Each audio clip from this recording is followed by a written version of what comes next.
तो आज आप सभी का स्वागत है हमारे प्यारा सा YouTube channel Avinash science classes में।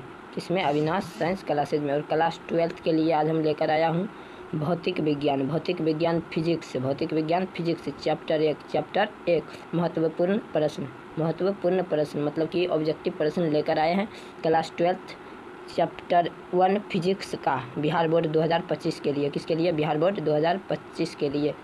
और ये चलते हैं, आगे बढ़ते हैं क्वेश्चन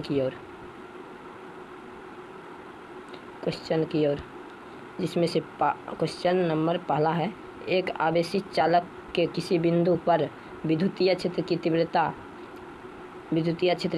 क्या होती है? तो इसका सही आंसर हो जाएगा ऑप्शन नंबर बी, सतह के लंबवत होती है। विद्युत क्षेत्र की तीव्रता क्या होती है?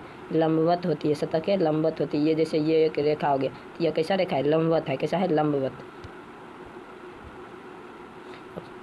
क्वेश्चन नंबर 1 का सही आंसर हो जाएगा ऑप्शन नंबर बी। आइए चलते हैं क्वेश्चन नंबर 2। क्वेश्चन नंबर 2 का रहा है, निम्नलिखित में कौन सदिश राशि है? सदिश राशि। ये आवेश एक अदिश राशि है, आवेश अदिश राशि है और धारा अदिश राशि है, धारिता अदिश राशि है। और विद्युतीय क्षेत्र क्या है?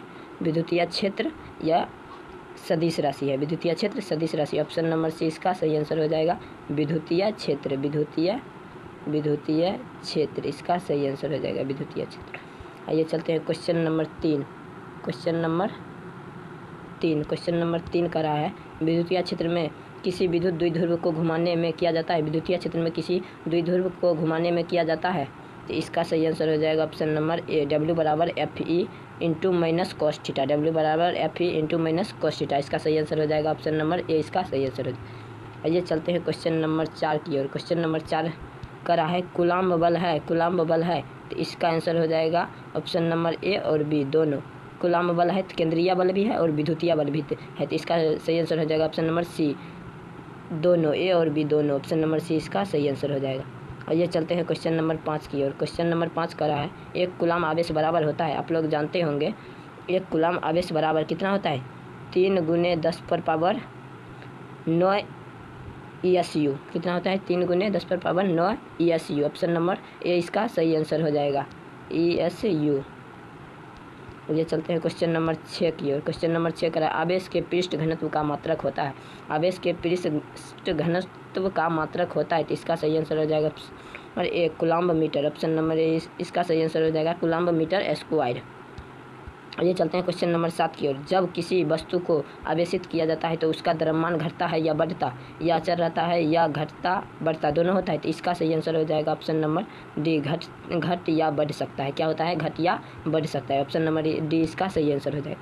आइए चलते हैं क्वेश्चन नंबर 8 की ओर। क्वेश्चन नंबर 8 का है, विद्युतीय क्षेत्र की तीव्रता का मात्रक होता है। विद्युतीय क्षेत्र की तीव्रता का मात्रक होता है, तो इसका सही आंसर हो जाएगा option number B, Newton coulomb. Option number B इसका सही आंसर हो जाएगा न्यूटन कूलम्ब। आप लोग चैनल को लाइक एंड सब्सक्राइब जरूर कीजिएगा, 2025 के लिए यह क्वेश्चन बनाया गया है बहुत मेहनत से, आप लोग ज़रूर हमारे चैनल को सपोर्ट कीजिएगा। आइए चलते हैं नेक्स्ट क्वेश्चन की ओर। क्वेश्चन नंबर 9 का रहा है, एक चालक खोखले गोले के केंद्रों पर आवेश Q है, चालक पर नेट आवेश शून्य है, चालक की बाहरी सतह पर आवेश होगा, तो इसका सही आंसर हो जाएगा ऑप्शन नंबर बी। इसका सही आंसर हो जाएगा Q। क्या हो जाएगा? Q, क्योंकि केंद्रों पर आवेश की संख्या Q है, तो उसका बाहरी सतह पर भी आवेश की संख्या Q ही होगा। क्या होगा? Q। इसका सही आंसर हो जाएगा option number B.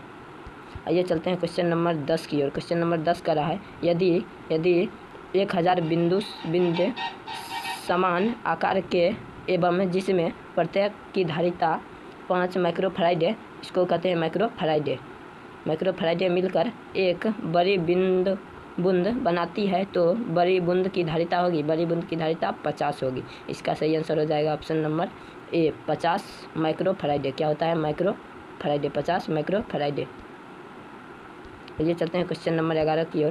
Question number 11 का रहा है, क्वेश्चन नंबर 11, यदि दो सुचालक गोले अलग अलग आवेशित करने के बाद परस्परम जोड़ दिए जाए तो क्या होता है? दोनों आवेश संरक्षित होता है। क्या होता है? दोनों आवेश संरक्षित होता है। ऑप्शन नंबर बी इसका सही आंसर हो जाएगा।